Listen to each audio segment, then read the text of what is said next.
Thanks very much for the invitation. It's an honor to be here. So today I'm going to talk about my work mostly done at IBM Research on building knowledge bases with humans in loop.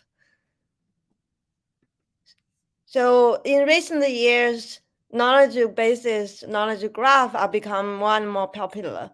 From high-level knowledge, knowledge graphs such as ConceptNet to larger scale open domain knowledge graphs such as Freebase. It's really everywhere. So why do we want to build knowledge bases? First of all, it enables new kinds of user experience. For example, if you go to Google or any Apple platform today and you perform search for entity, in addition to a web page, you also have an entity card. So that is what powered by knowledge graph. It also provides you more insights. So from the data you already have, how do you identify additional connections between the entities? That is how knowledge graph enable you to do. And also for different domains, you can build more powerful AI from drug discovery to things like wind turbine management. It also enables better explainability by combining with large language model. So at IBM, one of the things I did along with my larger team and collaborators is we built a large financial content knowledge base, which take tens of millions of reports from SS, IEC, FFIEC, and SEC filing over the past almost 20 years in different formats. We perform knowledge construction from extraction to data transformation to integration, and finally build all the company fundamentals for all public companies in US. So we understand all the information about them, from financial metrics to insider information to key industry KPIs. All this allow us to power much more powerful decision-making capabilities. So in order to build such a knowledge base, what are the kind of challenges we need to solve? In the enterprise context, there's 4 different challenges. One is customizability. So the example I gave is for the financial domain. Similarly, if we want to build something like for the biomedical domain or for when the turbine management, we need to incorporate domain knowledge. But domain knowledge are very rich and the underlying content are constantly evolving. So that's one challenge, customizability. The second, explainability. Behind any decision making, when people using AI to leverage prediction and so on, we should be able to explain the rationale behind the prediction and the reasoning to the domain experts. Another thing is learning from less. So it's kind of a little bit counterintuitive because we have been talking about big data. But in reality, the high quality data with label that we can use to build models are typically very small. And sometimes we don't even have access to the unlabeled data in the enterprise setting. Like we build a product, but we don't really know what our customers' data are going to look like. So we need to build something works really well out of the box, but also customizable for our customers' use case. And finally, since a lot of decision making going to be made on top of knowledge graph, we need to be able to ensure the quality and provide a certain level of guarantee for its quality. So we take a combination of different approaches together, leveraging interpretable model, domain-specific language with very powerful primitives that can be created using very complex models such as the deep neural network, combined with neurosemantic AI and human in the loop. So in the rest of the talk, I will give you a high-level overview of our work in those areas. On the high level, the AI lifecycle for constructing knowledge graph, you can think of the following few steps. First, document ingestion, ingest the data that we can use to understand the domain and construct knowledge graph. Secondly, we want to understand each individual document. And once we understand them, what are the entities within them, what are the relationships between the entities, we will need to collect all these entities together using entity resolution. Once we construct the initial knowledge graph, we want to be able to provide quality evaluation and assurance, and finally surface the knowledge base for consumption for downstream applications. And throughout the life cycle, domain knowledge at the core of guiding the knowledge graph construction. So for document ingestion, it can be actually a very complex topic on its own. But one of the challenging part is a lot of the document are in PDF format. So if you ever look into the raw content of PDF, you would see PDF documents are designed for printing. They're not designed for machine consumption. So what you see, from my PDF document with this nice layout, and you see paragraph, columns, tables, and so on. In the PDF document itself, they're just characters and the graphic lines, and sometimes for image-based PDF, they're just pixels. So there's a lot of effort need to go in terms of understanding document, turn PDF into JSON or HTML that can be consumed by machine. So here, let me give you an example just on PDF table alone. So you can see a lot of example of table here, right? So table, unlike in natural language, does not really follow any rules. People create tables for all kinds of reasons, and there is no specific limitation on how they can create a table. So it's very, very diverse, and we need to create a model that works out of the box for as many of this diversity as possible. So our team has successfully created a novel deep learning based method called the global table extraction. So basic idea is, think about detecting the table boundary and detecting the table structure. They should be tightly coupled with each other. So instead of detect the table boundary first and then structure next, we actually have these two be more tightly coupled and enable much higher quality. So as a result, we created a model that is performing surpassing past state of the art. But more importantly, when we're looking to metrics that matters for our downstream application, our model perform even better.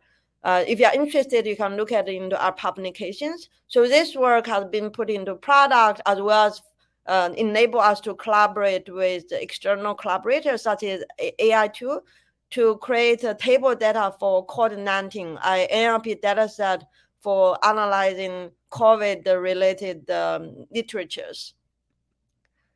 In addition, as I mentioned earlier, customizability is very important.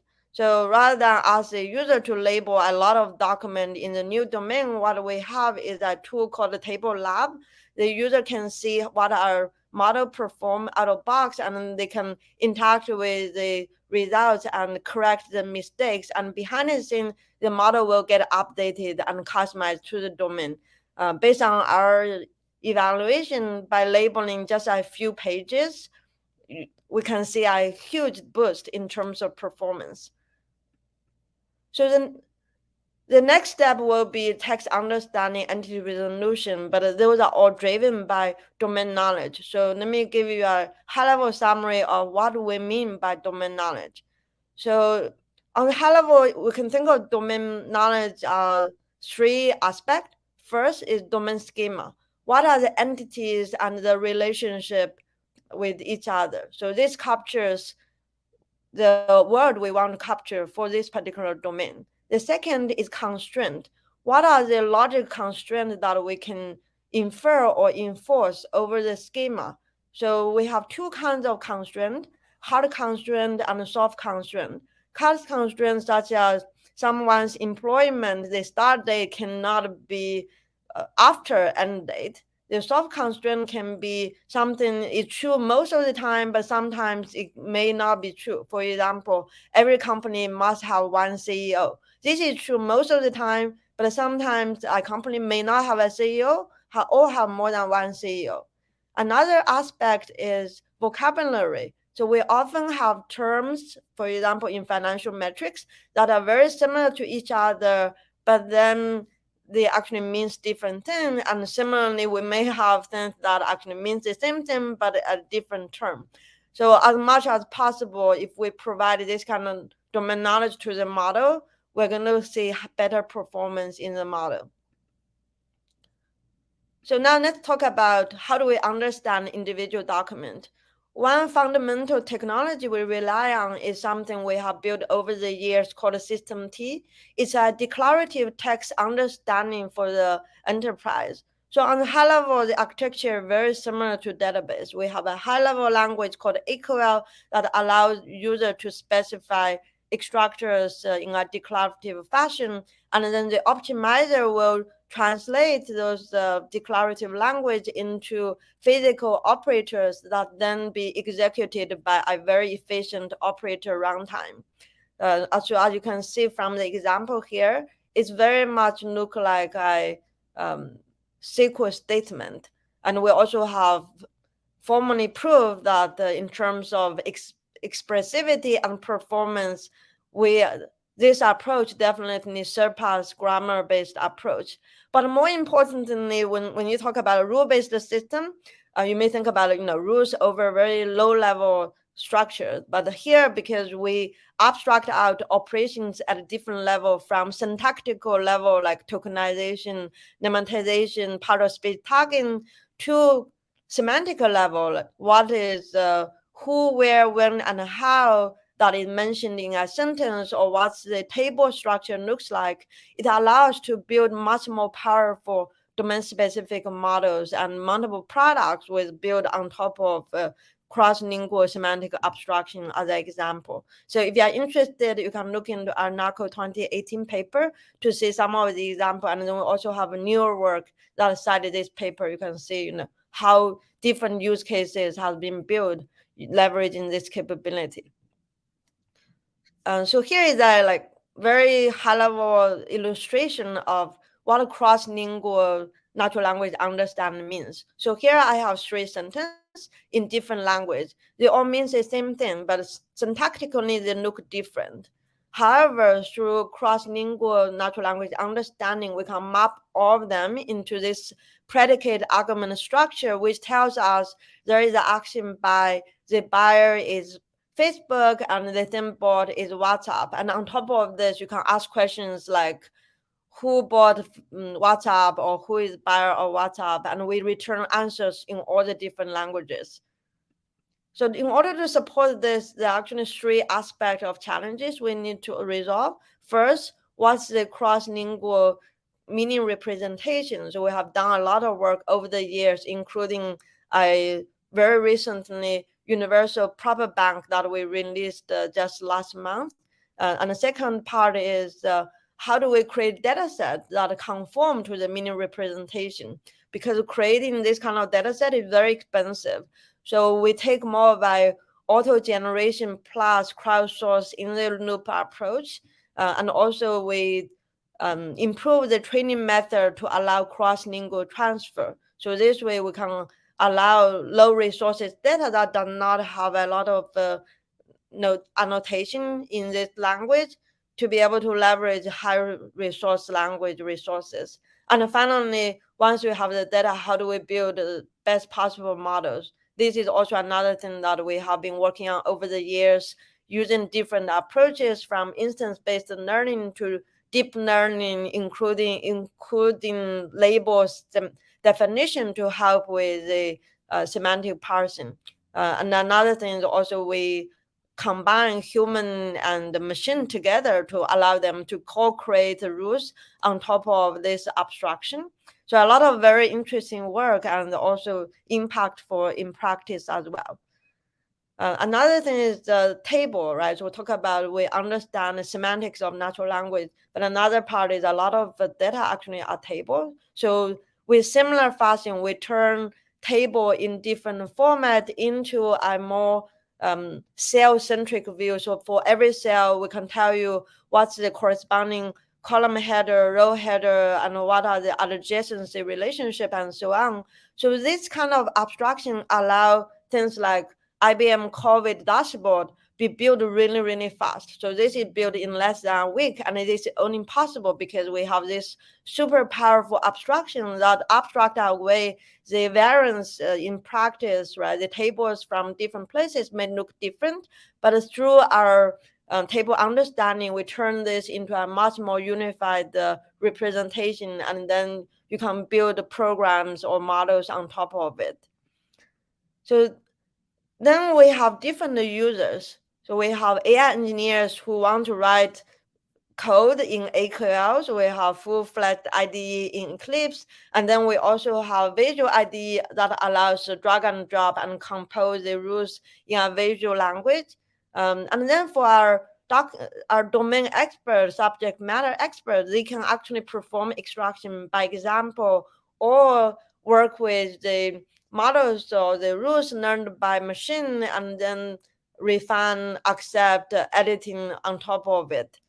And another thing I'm really excited to announce is before I left IBM, a couple of years ago, we started this project called the snooze that allow a low-code building of machine learning models through very simple UI where you can label and we learn something behind the scene, and then you give feedback, refine the model, very similar to what I was talking about earlier of Table Lab. So now this open source project is available and it's very extensible. So you can replace a lot of the component with your own model, and then you will have a very easy to use human in loop machine learning model system. So I strongly recommend you to check it out. So this is a collaboration with other teams in IBM, like in Haifa, as well as with the universities.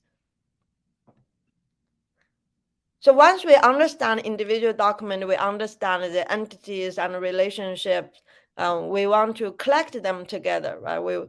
Because we extract different facts across different documents, we want to combine them together so that we know everything about each and every entity mentioned or their relationship between each other.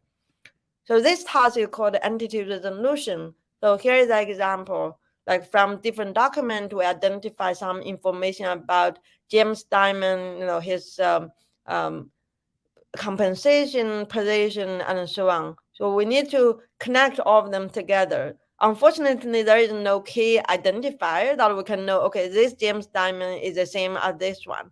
So instead, we need to rely on the context of where this entity has appeared and use that to infer whether these two could be the same person or not. So we have a high-level language called the HIL that allow you basically specify rules to say if the two entities satisfy those rules, we can regard them as the same. So as you can see from the rules, we have some transformation function, we have normalization function, we also have name match function. So all those things are created either manually or through learning. So we have done a lot of work after designing this language on how do we learn those functions and even the rules completely automatically. So for example, the first thing we have done is on entity normalization and variant generation. So how do we know like Bank of America NA is the same as Bank of America National Association? So we have done a lot of work basically be able to understand the structure of the entity, like Bank of America NA, it composed of the main name and then suffix, and suffix, the abbreviation can be expanded in different ways. Therefore, we can link these two together. So a lot of humans in loop work we have done in this space for this, seemingly like simple problem, but a very fundamental issue in entity resolution. So once we learn all these matching functions, normalization functions, we have another tool that allow you to learn the rules that I showed a couple of slides earlier automatically, where we enable you to do feature engineering in an interactive fashion and then leverage active learning to learn the final HIL rule. Then in recent years, we're also looking into deep learning. How can we combine transfer learning and active learning to be able to learn deep learning model for entity resolution? So you can check out some of our work in this area. And this is also used in production in multiple places as well. So once we build the knowledge base or knowledge graph, the next thing is to talk about quantity, right? So a lot of time when we think about quality evaluation, we think about ground truth. How do we compare with ground truth? But in the case of knowledge base, typically millions, sometimes billions of facts, right? It's very difficult to create ground truths for all of them. So we do create small ground truths as a first measure of guarantee, but there are also many other aspects. Like we specify data assertion to say these are the things it should always be true. And we also look into data profiling, look at the statistics of the data, and look into potential issues that indicating quality issue. So I don't have time to go into all of this, but let me give you a couple of examples. For example, in data assertion, right? Like earlier we'll talk about the constraint. Let's say we found out there is a violation of some company has no CEO, then that's a potential violation that we need to look into. If that's the case, we need to look into the actual company that does not have CEO and refer externally to say, okay, is this expected? Is it true that this company do not have a CEO?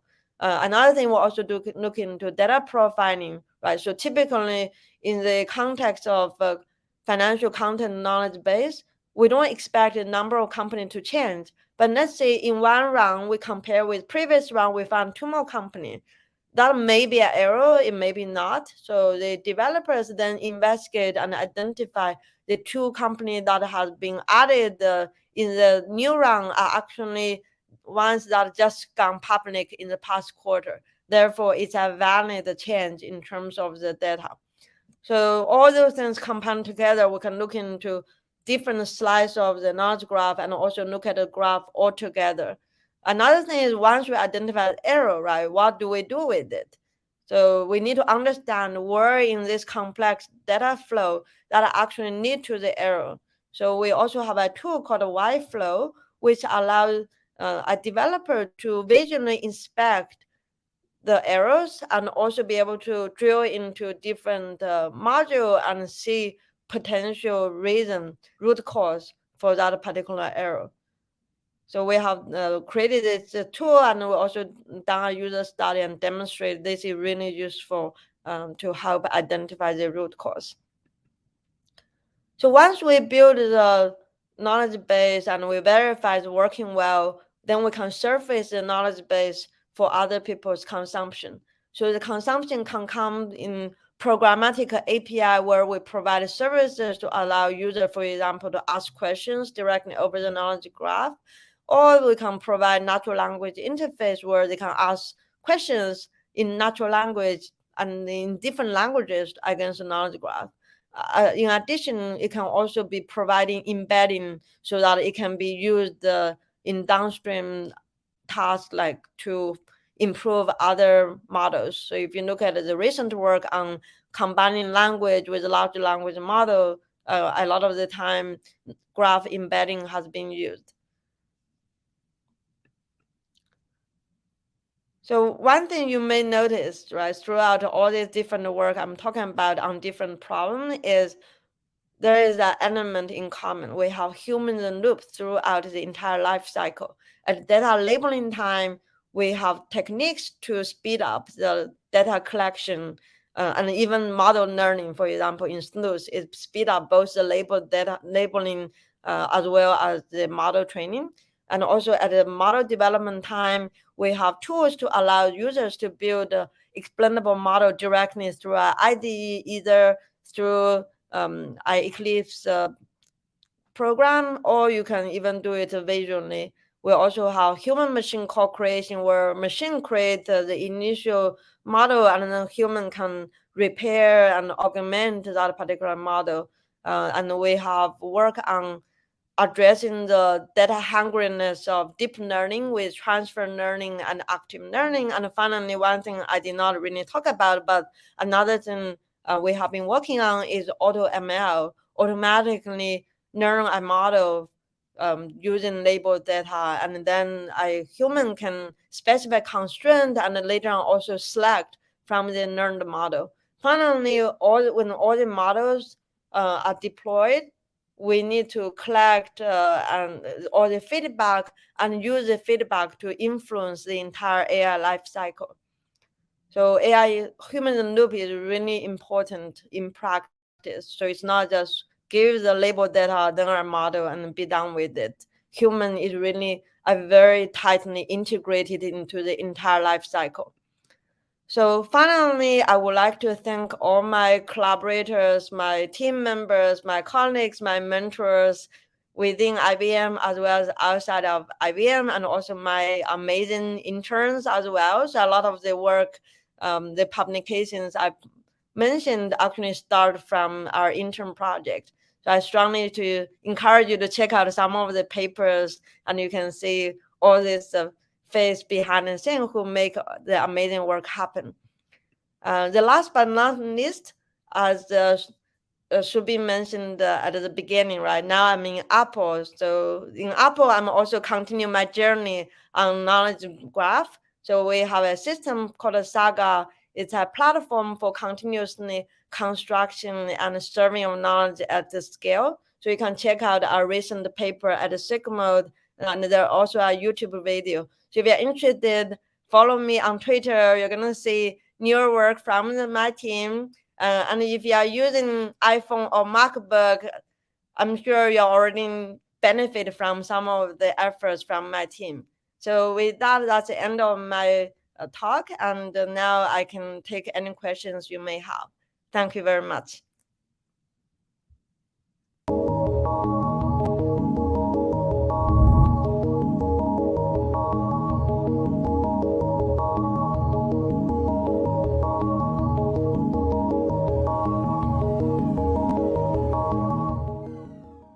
Much, Dr. Yunyao Lee. I found your talk really insightful and very valuable to our IEEE services attendees. Definitely, we would want to leverage your work in the scalable NLP, the knowledge graph space. And before I do have some few questions, but before that, I would like to see if there are questions from our audience here. So, are there questions from the in-person audience?